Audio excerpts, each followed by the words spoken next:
Good morning students. Now today we will discuss about the unit number 4. कौन सी unit हम discuss करेंगे? Unit 4 discuss करेंगे. ठीक है. After discussing the laws of motion in unit number 3, now we will proceed to the next unit, unit number 4, and the name of the unit number 4 is work, power and energy. ठीक है. This one is the chapter 8. Chapter 8. ठीक है. Chapter 8 है, unit number 4 है और नाम क्या है इस चैप्टर का? वर्क है, पावर एंड एनर्जी. तो इस चैप्टर में हम मेनली क्या करेंगे?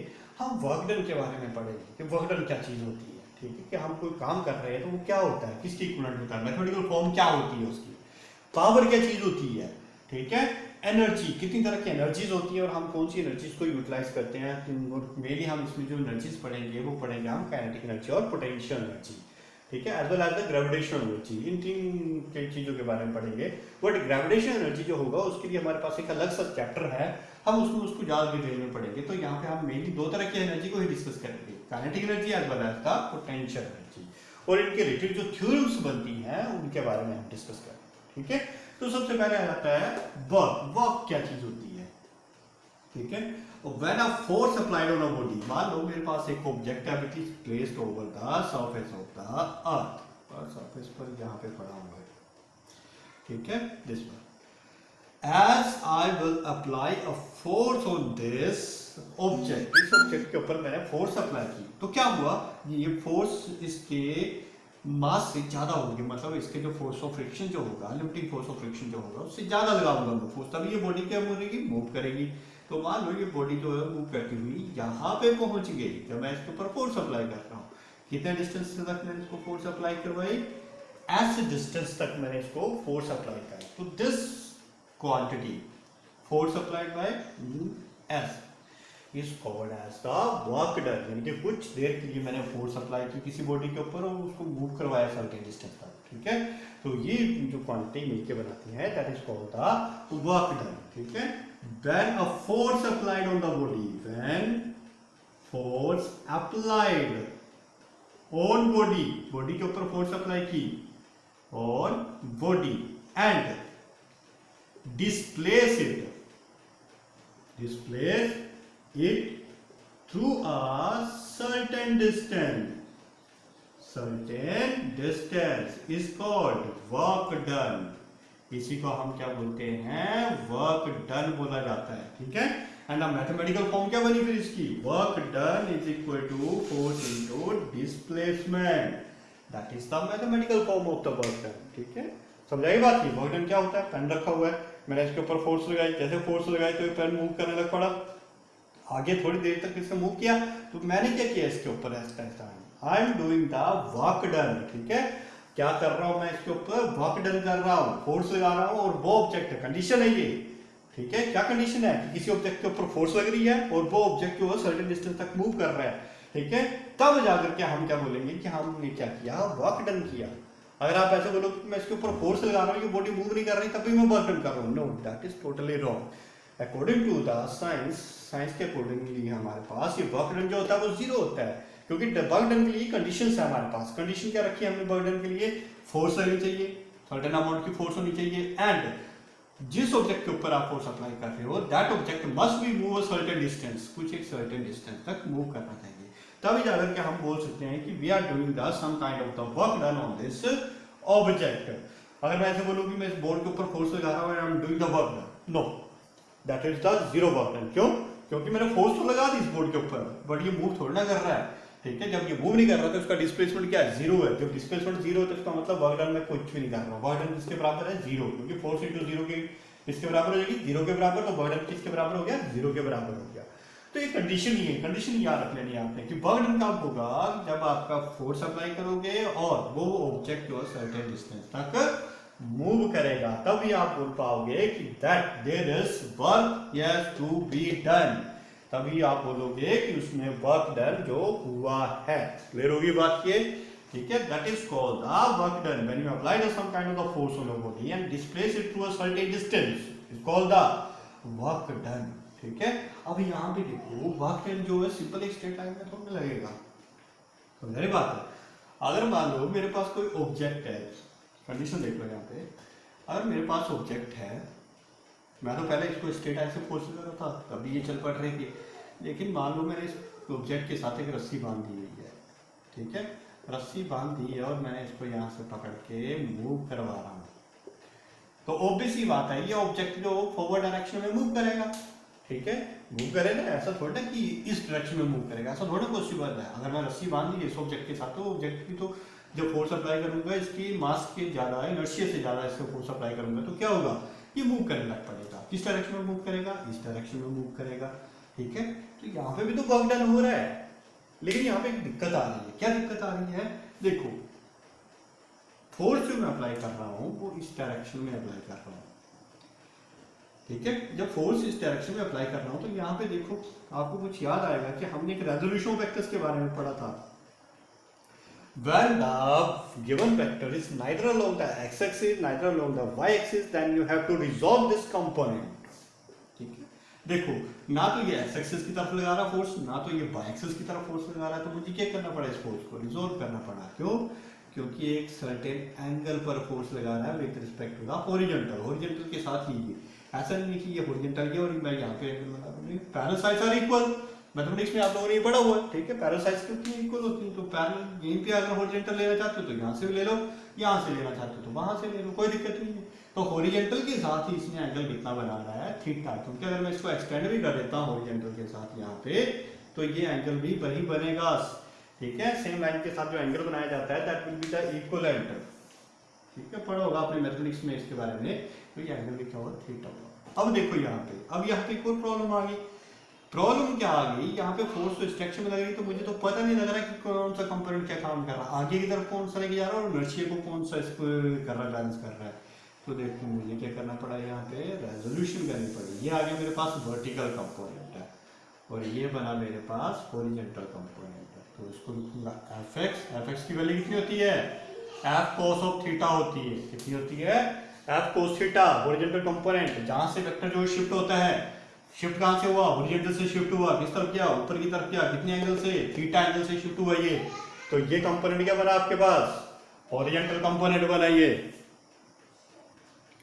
तो क्या हुआ यहाँ पे, ये हॉरिजॉन्टल कंपोनेंट ये बना, उसी तरह से 90 डिग्री के एग्जैक्ट एंगल पर कौन सा कंपोनेंट बनता है, वर्टिकल। तो क्या लिखूंगा यहाँ पे मैं, एफ सॉरी कॉस नहीं आएगा, यहाँ पे बनेगा एफ साइन ऑफ थीटा, तो ये वर्टिकल कंपोनेंट बना। समझाइए बात ये, ठीक है। अब इसको थोड़ा सा मैं क्लियर करके बना देता हूँ डायग्राम को, वर्क डन है द सर्टेन केस। देखो ये मेरे पास ऑब्जेक्ट बना है, ये ऑब्जेक्ट है, ठीक है, और इस ऑब्जेक्ट को सरफेस पर रखा हुआ है इस तरीके से। तो यहाँ से फोर्स यहाँ से अप्लाई कर रहा हूँ मैं इस डायरेक्शन में at an angle of theta. तो ये कंपोनेंट बना मेरे पास एफ कोस थीटा और ये कंपोनेंट बना एफ साइन ऑफ थीटा। ये एंगल आ गया मेरे पास थीटा। अब मुझे वर्क डन बता रहा है, वर्क डन कितना बनेगा। वर्क डन आप लोगों को पता है, फोर्स इनटू डिस्प्लेसमेंट, ठीक है। मान लो ये ऑब्जेक्ट मूव करता हुआ यहाँ पे कहीं पहुंच ही जाता है, यहाँ पे पहुंच जाता है कहीं पे, ठीक है। कितना डिस्टेंस से मूव किया इसने, एस डिस्टेंस से मूव किया। अब मुझे इसकी इक्वेशन बनानी है। इक्वेशन बताओ क्या कौन सी बनेगी, एफ साइन थीटा या एफ कोस थीटा, कौन सा कंपोनेंट इसके लिए काम आएगा, ठीक है। Work done force into displacement, displacement तो वही रहेगा, फोर्स का कंपोनेंट बनाना है कौन सा रहेगा, कॉस थीटा और साइन थीटा। देखो ये हम कैसे चूज करते हैं, ये डिपेंड करता है हमारे वेक्टर के एंगल्स के ऊपर। देखो मेरा एक वेक्टर जो है डिस्प्लेसमेंट वेक्टर है, इस डायरेक्शन में, किस डायरेक्शन में है, इस डायरेक्शन में। अगर मैं चूज करता हूं ये डिस्प्लेसमेंट वेक्टर है और ये मेरे पास वर्टिकल एफ साइन थीटा का वेक्टर है, ठीक है।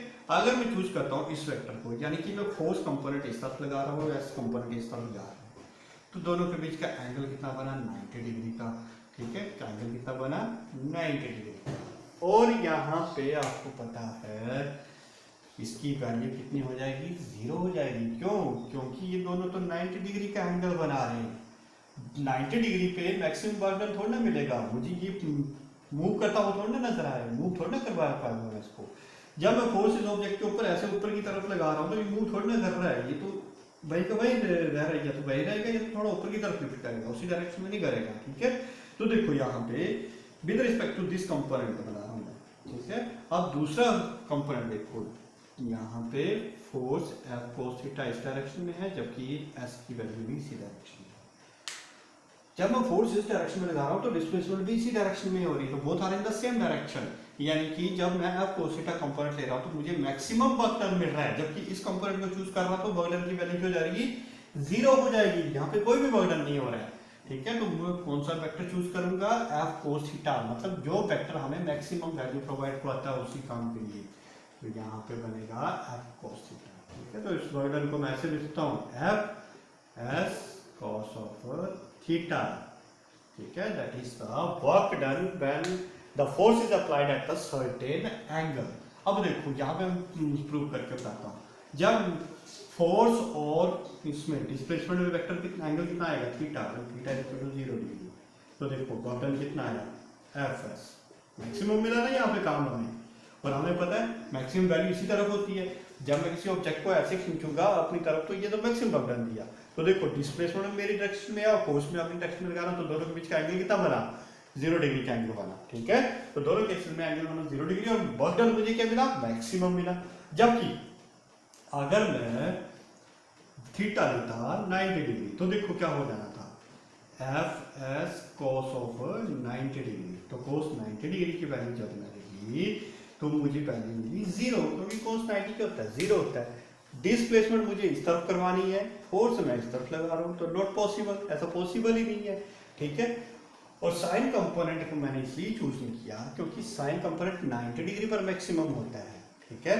अगर मेरे पास मैक्सिमम वर्क डन ऐसे मिलता कि फोर्स अगर डिस्प्लेसमेंट इस तरफ जा रही है और फोर्स मैं इस तरफ लगा रहा हूँ तो ये मुझे मैक्सिमम वैल्यू देता, तो मैं इसको चूज करता नहीं, बल्कि यहाँ पे ये मैक्सिमम वैल्यू नहीं प्रोवाइड करवा रहा है। मैक्सिमम वैल्यू मुझे दोनों सेम वेक्टर जो सेम डायरेक्शन में जब जा रहे हैं तभी मुझे मैक्सिमम वैल्यू मिल रही है।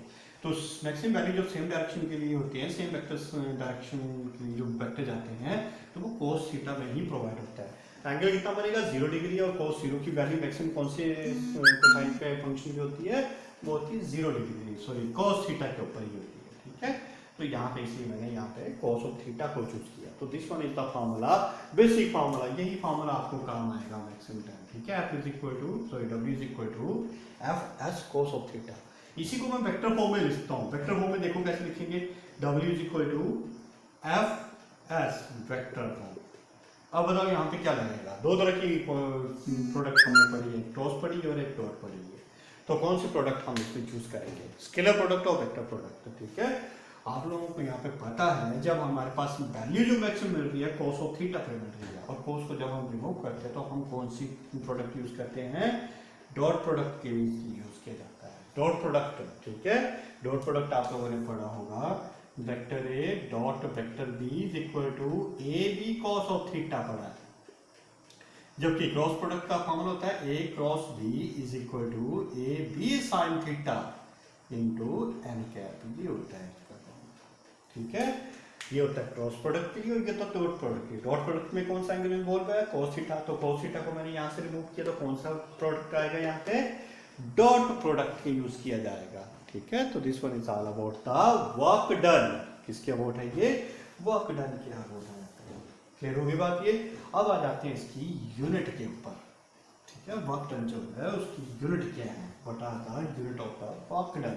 देखो वर्क डन की unit, SI unit is of the work done is joule, ठीक है। क्या होते हैं SI यूनिट, इसके जूल होते हैं। SI unit is represented as joule, और 1 जूल किसके इक्विवेलेंट होगा, 1 जूल किसकी यूनिट है, वर्क डन के। वर्क डन का फॉर्मूला क्या है, एफ एस cos थीटा को रहने दो, सिंपल में इसे हम निकालेंगे। तो 1 जूल किसके बराबर होगा, ये आपको मल्टीपल चॉइस क्वेश्चन में पूछे जाते हैं ये चीजें, ठीक है। कि 1 जूल की वैल्यू किसके बराबर है, फोर्स की यूनिट क्या होती है, न्यूटन। डिस्टेंस की यूनिट क्या होती है, मीटर। तो 1 joule is equal to 1 newton metre, क्योंकि सारी क्वांटिटी हम 1 के इक्वल मानते हैं।